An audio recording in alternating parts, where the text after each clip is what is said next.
With Alfred murdered and the Flash saving Bruce Wayne, what will happen next?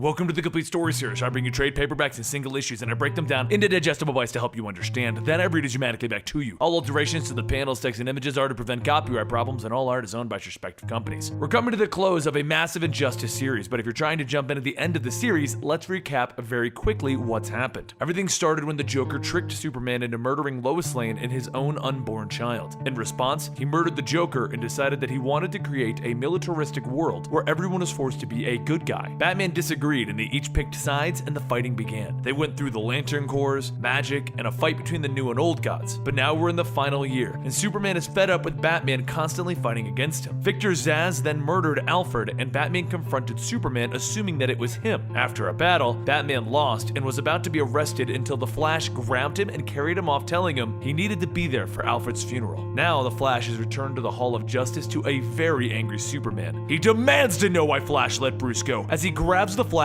by the throat and he lifts him off the ground. Diana and Cyborg run into the main hall, telling Superman to let the Flash go, and the Flash shouts, "Let me go!" as he vibrates at just the right frequency to throw Superman off of him. With lightning jumping off of him, he informs Superman and the rest of them that he let Bruce go to honor Alfred's legacy. And for the record, Superman didn't have Bruce Wayne. He was flat on his back. Rage consumes Superman as he launches himself at the Flash, ready to take his head off, and luckily the Flash dodges it. He then asks him if this is how he treats his friends, so Superman comes back and connects with the Flash's jaw, tossing him into a wall. He takes off, telling everyone to not come looking for him. He goes to see Iris, and she pushes him aside, confusing him. So he ends up at a bar with a man that he thinks is Leonard Snart. The guy says that he's confused and his name is Larry. They begin to talk about the regime until a noise can be heard and the Flash takes off. He makes it to the top of a building where he finds Killer Shark and Girder about to arrest Iris in the name of the regime. At the start of year 5, Superman enlisted the aid of villains to increase his numbers, for those of you who are wondering. He gets into a fight with Killer Shark and Girder as they refuse to leave it to the Flash, and in the confusion, Flash accidentally kills Killer Shark. Iris then steps forward, telling Girder to arrest her. Flash is stunned, and he tries to tell Iris that he was here to save her, but Iris and everyone that they are arresting tell Flash that he is one of the regime. He isn't here to save anyone, so the Flash grabs Iris and runs off. He takes her to a rooftop where he asks her why she's doing this, and she asks him if he remembers promising her that he would stop Superman if Superman went down the wrong path. Flash tries to argue that it's not that simple, and Iris tells him that it is. It takes a willingness to accept the consequences. Then she reminds him about a situation 5 years prior, when Superman and Wonder Woman stopped Galaxor. They crushed the man's spine for protesting their presence in his country, and the Flash stood by watching. Well, that man committed suicide 3 years before this moment. She then explains that the Barry that she knew would give his life to save one person, and he just isn't the man that she thought he was. He brought Iris back, and then he arrested her with Girder and returned to Superman. Superman asked him if he was committed to the cause, and he thought back to Batman asking him if he would be willing to go back in time and change things, and then he thought about what Iris said, and he told Superman he was committed. But Batman started a new plan to hopefully end this once and for all, to get the entire planet against Superman. He broke into the Hall of Justice using Hawkman as cover, and he kidnapped Cyborg and pulled footage out that he was storing. The footage of Superman using his heat vision and killing 200 people who were supporting the Joker. As they hacked into the worldwide network to spread it across the globe, Raven returned to the regime to cause a worldwide blackout to keep the regime from being toppled. Once the regime saved Cyborg, Superman demanded that he delete his entire database to prevent the information from ever being leaked again. With his options of the Flash going back in time and of spreading the world of Superman's evilness shot down, Batman approached Lex Luthor, since Lex Luthor is secretly a double agent, and he informs him that he is out of options. He tells Lex that he has a weapon that can defeat Superman, but the problem is that this weapon is locked up with a safeguard that requires the members of the Justice League to unlock it. Lex looks at him,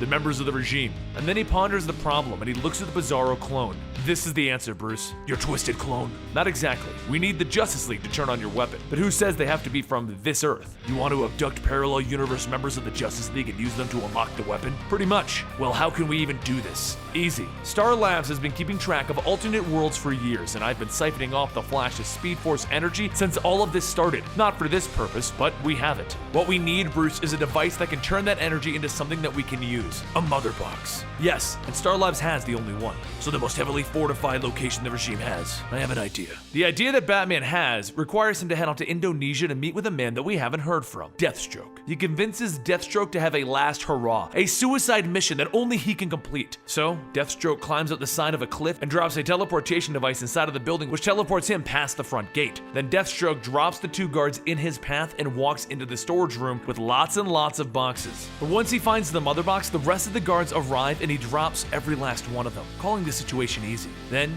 he finds himself up against Metamorpho. Meanwhile, over in the regime's prison where Victor Zsasz is being kept, Zsasz has been murdered and the cameras were shut off. But who did it? Damian Wayne stood over Zsasz, demanding to know which cut was from Alfred, and then he took his vengeance out on the man for killing his friend. Back with Deathstroke, he gets beat around a little bit, but as he puts it, Metamorpho talks too much, and he drops even him. He walks over to the mother box and he downloads the schematics, just as more guards arrive. He drops those guards, but it was enough time for Cyborg and Raven to arrive and capture him. Luckily, he sent a full schematic of the mother box to Bruce and Lex, and they can just rebuild it. Their plan is about to come together. Meanwhile, on another Earth, another world, one where things went how they were supposed to. A world where Batman and Superman are friends and they're both heroes. Alfred walks out to celebrate his 75th birthday. Everyone is here at the party, from Jim Gordon working at the grill to Barbara Gordon back in her wheelchair. Even Oliver Queen is alive. On this world, Lex Luthor is a villain and he planned a massive attack on Metropolis. Every villain working together, it'll be genius. And the entire Justice League heads off for their mission, all working together as a team. But while they begin to battle the teamed up villains, Batman realizes something and goes to Arkham to see if the Joker is in his cell. And of course, he isn't. Over in Gotham, Joker and Harley are driving an ice cream truck prepared to launch the Joker's latest evil plot, a nuclear bomb in the middle of Metropolis. Harley carries the big bomb with the Joker to the middle of the park, but while this is going on, Batman tracked everything and figured the whole mess out, and he teleported into the park next to them. All of the superheroes begin to soar into the park to stop the Joker, and as he's about to press the button to detonate this bomb, something odd happens. A blinding white light goes off and everyone vanishes. Back in the universe of Injustice, things are about to come to their conclusion as Catwoman approaches Superman to inform him that if he promises to not harm Bruce, she will tell Superman about Bruce's secret base. After everything that's happened, and so many people have died, Catwoman just wants this to end. Meanwhile, in Batman's base, him and Lex are watching the heroes from the other universe in their fight, and Lex tells him that they need to isolate the heroes and teleport them after they handle the villains. Batgirl and Batwoman run in and tell Bruce Superman is on his way, and everyone hears a kathoom as he begins knocking, and the wall comes down as he shouts, "Batman!" Lex teleports out to keep his cover, and Batgirl and Batwoman run over to the interdimensional teleporter to get the new heroes here. And Batman, he steps out so that he can face off with Superman and distract him. Once Superman sees Batman, his eyes glow red and he lunges at Batman. Back with Batgirl and Batwoman, they look at the council that they were operating, only to see that it has been fried by Superman shooting blindly into the base. So they figure they're gonna have to operate it manually. Superman slams Batman into the wall, telling him, no more plans, no more tricks, nothing! And he throws him through a wall. Realizing that they're going to need more time, they radio Batman to tell him to stall. So as Superman stands over the beaten Batman with Hal Jordan and Diana there, he tells him, face it, Bruce, it's over. So Bruce stands up. I hear you, Clark. Maybe I can accept that it's over. But if you're wondering if I think it was all worth it, I don't know. I do. It was worth every ounce of pain, every drop of blood, because the world is safer with the regime than without it. You've enforced peace on this world, taken guns and bombs out of the hands of every citizen, but along with that, you stole their freedom. No! I've made them safer. This is what mankind needs. It's a police state. Clark, I'm so sorry for what the Joker did to you. You've lost so much, more than anyone should have to bear. But deep down, the Superman that I know must understand that killing him was wrong. An appropriate show of force to avoid war. You are willing to destroy the entire nation of Atlantis. You slaughtered Ganthet and most of the Green Lantern Corps. And this is your show of force? The blood of Oliver, Dinah, Renee Montoya, and Qatar. All on your hands, Clark. And Alfred. No sense in denying it now. Superman doesn't respond to that last remark, causing even Diana and Hal to look at each other in shock. Meanwhile, while Batman is talking to him, Batwoman knows what she has to do. The only way the teleporter is going to work is to bypass the damaged council and sacrifice herself in the energy field. So she gets ready. But back with Batman and Superman, Batman asks him,